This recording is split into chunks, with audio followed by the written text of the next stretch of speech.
moment koji je zauvek promenio način ratovanja. Hansa Bank, kao najveća banka u Estoniji, blokirala 80% svojih online transakcija, da je gotovo online bankarstvo bilo potpuno ugašeno. Estonija je jedna od najbezbednijih zemalja iz razloga što...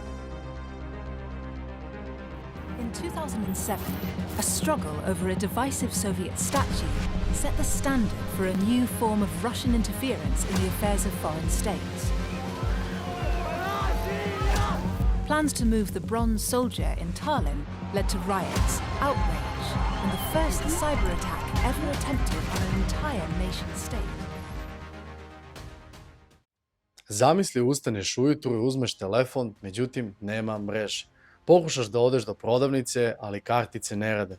Pokušaš da podigneš novac sa bankomata, međutim ekran je crn. Bolnice ne rade, pacijenti ne mogu da uzmu svoje kartone.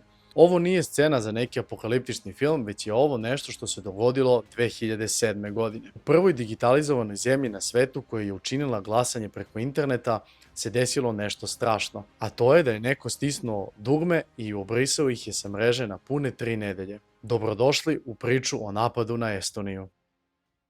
Da bismo shvatili šta se zapravo dogodilo, moramo da shvatimo gde je Estonija bila u stvari 2007. godine. Pa tako, nakon pada Sovjetskog saveza, Estonija je odlučila da preskoči onu fazu birokratije i napravi svoj e-Estonija sistem.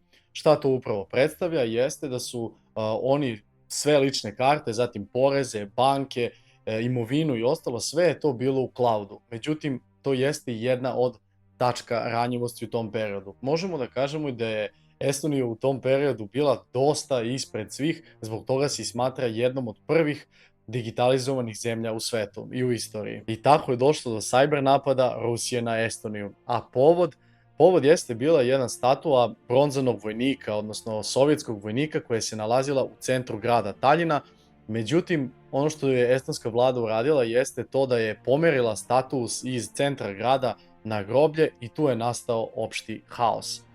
Ruska vlada i sama Rusija i Sovjetski savez nisu htjeli da prihvate ovo i nakon toga došlo je do prvog cyber napada u istoriji. I pitanje je sada kako je Rusija upravo uspjela da izvrši prvi cyber napad na Estoniju u tom periodu, odnosno 2007. godine, jeste tako što nije potrebno da bi ugasio neku državu, da kažemo sa interneta, da joj obrišeš sve podatke i da joj upadneš u mrežu. Već je dovoljno da je zatrpaš količinom saobraćaja. To se drugačije naziva i DDoS napad. Ovo možemo i da objasnimo na nekom prostom primjeru, a to je da zamislite da kroz vrata neke male prodavnice pokušaju da uđu 1000 ljudi. Naravno da niko od njih neće uspeti da uđe. I šta je upravo Rusija uradila? To je koristila takozvani botnet, odnosno 100.000 zaraženih računara širom sveta počeli su da šalju lažne zahteve samim estonskim bankarskim sistemima i na taj način došlo je do prevelikog opterećenja bankarskog sistema u Estoniji, te su kablovi, da kažemo, koji povezuju Estoniju sa ostatkom sveta potpuno kolabirali. Hansa Bank, kao najveća banka u Estoniji, blokirala 80% svojih online transakcija, da je gotovo online bankarstvo bilo potpuno ugašeno. Novine nisu mogle da objave vesti online, tako da je sve vezano za internet ona bila potpuno ugašena.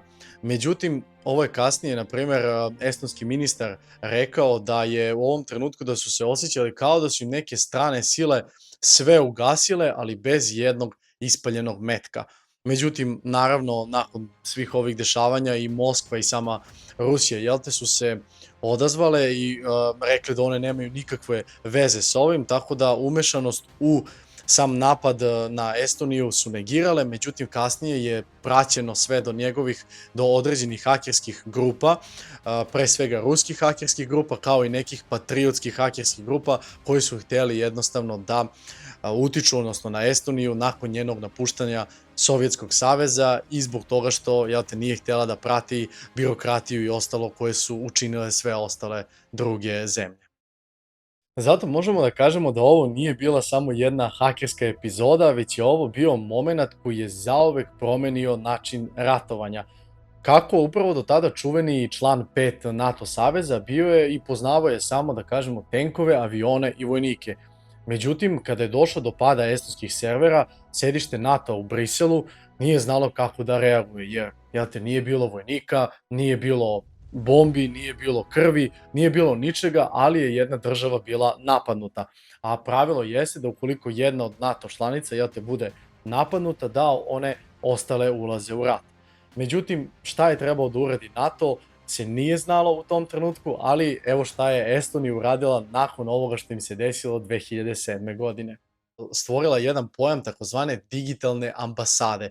To je prvi put da je jedna država uspela da sve podatke svojih građana, znači govorimo o svim ličnim podacima, podacima o imovini, o porezu, o ličnoj karti, svih mogućim ličnim podacima koje jedan građanin može da ima, ona je napravila backupe, odnosno rezervne kopije na neprobojne bunkere u samom Luksemburgu.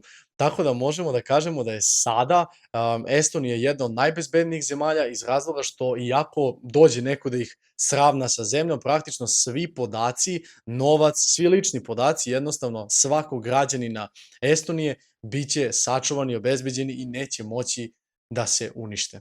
I sad mene za kraj videa naravno zanima šta mislite kakva bi situacija bila da se ovako nešto desi na Balkanu.